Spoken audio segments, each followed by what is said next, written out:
Vous vous êtes déjà demandé ce qui faisait que vous appréciez tant un méchant? Pourquoi un méchant, malgré tout ce qu'il a pu faire, tout ce qu'on a pu le voir faire, vous l'appréciez autant? Et un autre qui n'a pas forcément fait le quart des atrocités que l'autre a commis, vous le trouvez pourtant si chiant et rêvez de le voir crever.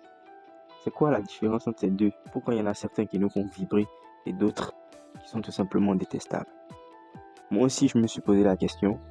Il y a quelques mois de cela, j'ai essayé de faire un petit one-shot pour présenter à mes potes. Et ces connards ont osé me sortir que mon méchant était ridicule et que mon one-shot était nul à chier. Vous vous doutez bien que ça m'a bien fait chier. Donc je suis allé me renseigner un peu sur internet, sur quelques vidéos YouTube et des livres sur l'écriture. Et j'ai ressorti les 4 points les plus importants. Les 4 points qui sont indispensables à la création d'un méchant qui tient la route et qui paraît pas tout simplement ridicule, tout simplement nul à chier par rapport à son histoire. Et c'est ces 4 points que je vais vous partager aujourd'hui. Mais avant ça, pour ceux qui ne me connaissent pas, moi c'est JC, je suis un geek qui parle de trucs de geek. Aujourd'hui, on se retrouve pour une nouvelle vidéo. Je ne vais pas plus perdre votre temps, mais parti directement.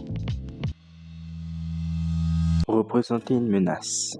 Il faut impérativement que lorsqu'on voit votre méchant, on se pose cette question. Comment vont-ils faire pour le battre? C'est très important et je sais que ça peut sembler évident dit comme ça. Mais savez-vous réellement lorsqu'un méchant représente une réelle menace pour son univers? Il y a plein d'animés, films, séries ou mangas et autres.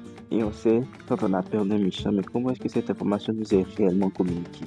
La plupart des débutants, dont moi, je vais pas mentir, essayent de représenter la puissance de leur méchant ou de leur personnage en général, forcément par des explosions visuelles ou des échelles de puissance de malade pour justifier leur terreur ou le fait qu'ils soient surpuissants. Mais le problème, c'est que ça ne marche pas à chaque fois. Il suffit juste de voir Dragon Ball Super pour les méchants sont de plus en plus puissants, mais à part Black Goku, il n'y en a pas beaucoup qui font vibrer. Bon, il y a Jiren aussi, les cool Jiren. Comme je viens de le dire, la puissance n'est pas la seule façon de représenter la dangerosité d'un personnage. Il y a plein d'autres façons que vous pouvez utiliser. Et l'une de ces façons, c'est déjà le mystère. Le mystère, c'est d'utiliser toute cette aura de mystère justement par rapport au personnage pour le rendre plus menaçant. Un exemple pour vous. Makima dans Chainsaw Man. Elle nous a introduit quoi?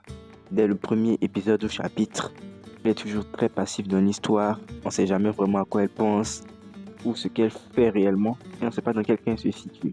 On n'a aucune idée de quelles sont ses réelles intentions. Mais lorsqu'elle se ressuscite pour la première fois dans le train, qu'elle bute ses agresseurs et qu'elle va dans une prison pour récupérer des prisonniers et faire exploser la tête de plusieurs personnes, on peut vraiment dire qu'elle était badass sur ce coup-là. Alors qu'on n'a aucune idée de sa réelle puissance. C'est ça, je trouve, c'est la seule chose qu'elle sait faire et qu'elle a éclaté. Mais la mise en scène a justement suffi à nous faire nous sentir menacés par son personnage. Donc là où je veux en venir, c'est au lieu de donner une représentation de la puissance très visuelle, vous pouvez prendre l'approche inverse et au contraire faire beaucoup de mystère sur la puissance de vos personnages, leur rendre encore plus menaçants. Comme vous pouvez aussi leur donner un statut élevé dans votre univers, un peu comme Shanks dans One Piece. Le gars, ça fait 25 ans qu'on attend de le voir se battre. Ce qu'on a, c'est une petite altercation avec Kid. Pourtant, du fait qu'on sache que ce soit un empereur des mers et qu'il est servi dans l'équipage de Roger, on est déjà hypé parce qu'on sait qu'il doit forcément être super fort, alors qu'on n'a pas forcément déjà vu se battre. Mais on sait que le jour où ça arrivera, sa confrontation avec Luffy fera évoluer le manga à un autre stade. Comment sait-on que votre héros n'est plus le même qu'au début de votre manga? Eh bien, c'est grâce aux adversaires qu'il rencontrera sur son chemin au fur et à mesure de son aventure. Un bon antagoniste doit savoir faire évoluer votre héros, faire passer d'un point A à un point B. Il faut qu'il y ait du changement, que ce soit dans l'histoire ou dans le point de vue du héros par rapport au monde. Parce qu'un antagoniste qui ne fait pas changer son héros ou qui n'a aucun impact sur son univers est un antagoniste inutile. Et la plupart de vos lecteurs auront l'impression d'avoir suivi leur confrontation pour rien en fait. Il y a un sentiment de conséquence pour l'avoir battu ou de prix à payer pour le battre. Parce que oui, c'est bien beau tout ce que je viens de dire, mais Quelle est la raison de base pour laquelle votre héros et votre méchant sont en confrontation?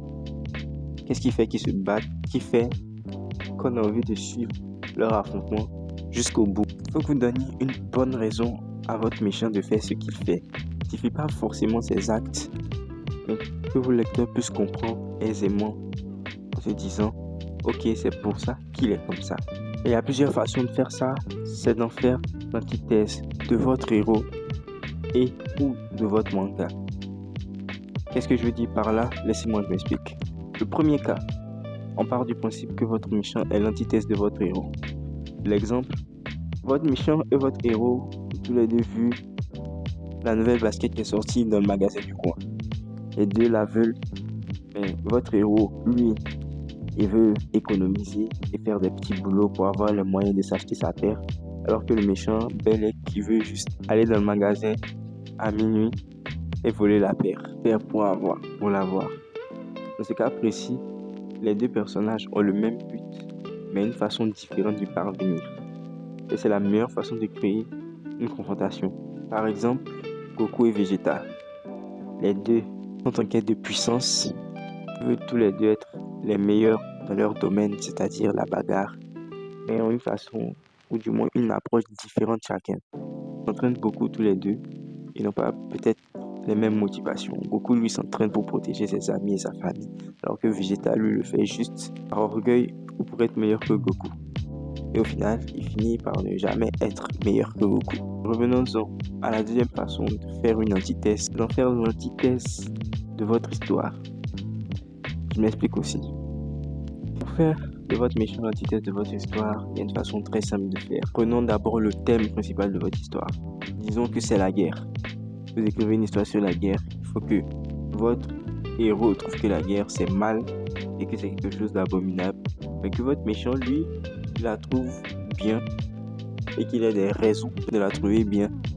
Dans ce cas, les deux ont une différence de point de vue sur le principal de votre histoire. Et ça aussi, c'est une bonne façon de créer de la confrontation. Après, vous pouvez combiner ces deux façons de faire. En mode faire de votre méchant une antithèse de votre héros et l'antithèse de votre histoire. Encore une fois, je prends un exemple. Naruto et Obito. Et Obito voulaient tous les deux devenir Hokage, mais une façon, disons, différente de parvenir. Et Naruto et Obito voulaient la paix dans le monde ninja, mais avaient une vision différente de la paix. Mais bon, voyons maintenant le dernier point indispensable qu'il vous faut pour avoir un bon antagoniste. C'est une raison claire et compréhensible de faire ce qu'il fait. Ça, c'est très important, croyez-moi. Parce qu'une autre erreur encore que les débutants font, c'est de donner des motivations nobles à un méchant pour penser que ça suffit à le rendre intéressant ou complexe.